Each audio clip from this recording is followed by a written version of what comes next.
मरकुस अध्याय 14। दिन के बाद फसह और अख़मीरी रोटी का पर्व होने वाला था और महायाजक और शास्त्री इस बात की खोज में थे कि उसे क्यों कर छल से पकड़कर मार डालें, परंतु कहते थे कि पर्व के दिन नहीं, कहीं ऐसा न हो कि लोगों में बलवा मचे। जब वह बैतनिय्याह में शमौन कोढ़ी के घर भोजन करने बैठा हुआ था, तब एक स्त्री संगमरमर के पात्र में जटामांसी का बहुमूल्य शुद्ध इत्र लेकर आई और पात्र तोड़कर इत्र को उसके सिर पर उंडेला। परंतु कोई कोई अपने मन में रिस्याकर कहने लगे, इस इत्र को क्यों सत्यानाश किया गया, क्योंकि यह इत्र तो 300 दीनार से अधिक मूल्य में बेचकर कंगालों को बांटा जा सकता था। और वे उसको झिड़कने लगे। यीशु ने कहा, उसे छोड़ दो, उसे क्यों सताते हो? उसने तो मेरे साथ भलाई की है। कंगाल तुम्हारे साथ सदा रहते हैं और तुम जब चाहो तब उनसे भलाई कर सकते हो, पर मैं तुम्हारे साथ सदा न रहूंगा। जो कुछ वह कर सकी उसने किया। उसने मेरे गाड़े जाने की तैयारी में पहले से मेरी देह पर इत्र मला है। मैं तुमसे सच कहता हूँ कि सारे जगत में जहाँ कहीं सुसमाचार प्रचार किया जाएगा, वहाँ उसके इस काम की चर्चा भी उसके स्मरण में की जाएगी। तब यहूदा इस्करियोती जो 12 में से एक था, महायाजकों के पास गया कि उसे उनके हाथ पकड़वा दे। वे यह सुनकर आनंदित हुए और उसको रुपए देना स्वीकार किया और यह अवसर ढूंढने लगा कि उसे किसी प्रकार पकड़वा दे। अख़मीरी रोटी के पर्व के पहले दिन, जिसमें वे फसह का बलिदान करते थे, उसके चेलों ने उससे पूछा, तू कहाँ चाहता है कि हम जाकर तेरे लिए फसह खाने की तैयारी करें? उसने अपने चेलों में से 2 को यह कहकर भेजा, नगर में जाओ और एक मनुष्य जल का घड़ा उठाए, पूरे तुम्हें मिलेगा, उसके पीछे हो लेना। और वह जिस घर में जाए उस घर के स्वामी से कहना, गुरु कहता है कि मेरी पाहुनशाला जिसमें मैं अपने चेलों के साथ फसह खाऊं कहाँ है? वह तुम्हें एक सजी सजाई और तैयार की हुई बड़ी अटारी दिखा देगा, वहाँ हमारे लिए तैयारी करो। सो चेले निकलकर नगर में आए और जैसा उसने उनसे कहा था वैसा ही पाया और फसह तैयार किया। जब सांझ हुई तो वह 12 के साथ आया और जब वे बैठे भोजन कर रहे थे तो यीशु ने कहा, मैं तुमसे सच कहता हूँ कि तुम में से एक जो मेरे साथ भोजन कर रहा है मुझे पकड़वाएगा। उन पर उदासी छा गई और वे एक करके उससे कहने लगे, क्या वह मैं हूँ?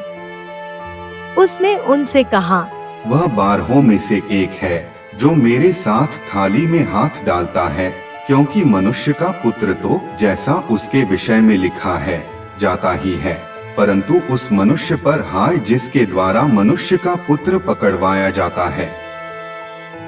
यदि उस मनुष्य का जन्म ही न होता तो उसके लिए भला होता। और जब वे खा ही रहे थे तो उसने रोटी ली और आशीष मांगकर तोड़ी और उन्हें दी और कहा, लो, यह मेरी देह है। फिर उसने कटोरा लेकर धन्यवाद किया और उन्हें दिया और उन सब ने उसमें से पिया। और उसने उनसे कहा, यह वाचा का मेरा वह लोहू है जो बहुतों के लिए बहाया जाता है। मैं तुमसे सच कहता हूँ कि दाख का रस उस दिन तक फिर कभी न पीऊंगा, जब तक परमेश्वर के राज्य में नया न पीऊं। फिर वे भजन गाकर बाहर जैतून के पहाड़ पर गए।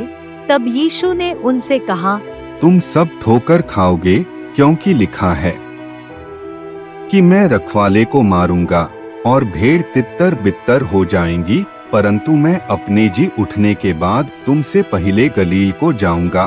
पतरस ने उससे कहा, यदि सब ठोकर खाएं तो खाएं, पर मैं ठोकर नहीं खाऊंगा। यीशु ने उससे कहा, मैं तुझसे सच कहता हूँ कि आज ही इसी रात को मुर्गे के 2 बार बांग देने से पहले तू 3 बार मुझसे मुकर जाएगा। पर उसने और भी जोर देकर कहा, यदि मुझे तेरे साथ मरना भी पड़े तो भी तेरा इनकार कभी न करूँगा। इसी प्रकार और सब ने भी कहा। फिर वे गतसमने नाम एक जगह में आए। और उसने अपने चेलों से कहा, यहाँ बैठे रहो जब तक मैं प्रार्थना करूं। और वह पतरस और याकूब और यूहन्ना को अपने साथ ले गया और बहुत ही अधीर और व्याकुल होने लगा और उनसे कहा, मेरा मन बहुत उदास है, यहाँ तक कि मैं मरने पर हूँ। तुम यहाँ ठहरो और जागते रहो।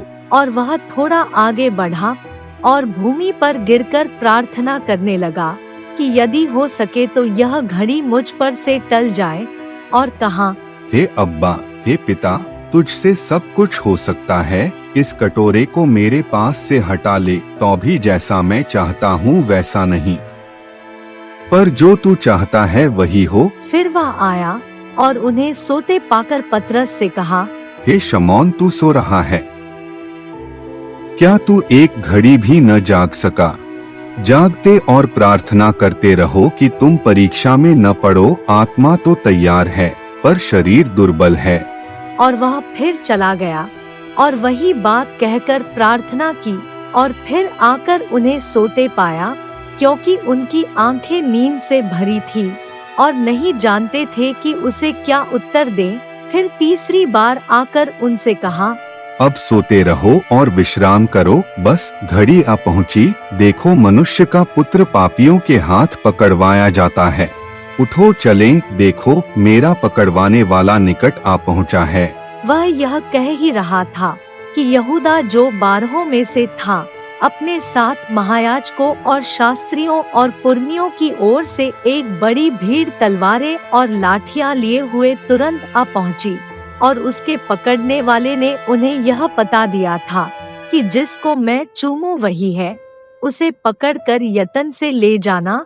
और वह आया और तुरंत उसके पास जाकर कहा, हे रब्बी, और उसको बहुत चूमा।